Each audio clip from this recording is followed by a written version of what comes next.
Ito naman ay fresh coconut water. So, drinks ng anak ko naman. Lalagyan ko ng ice cube.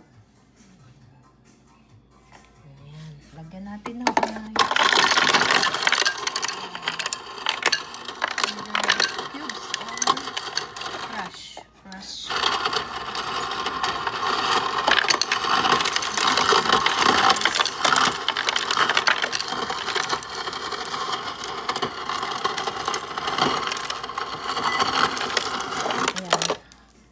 Masarap na inumin sa mainit na panahon ang coconut water.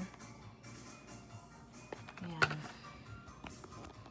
Dagdagan pa natin ng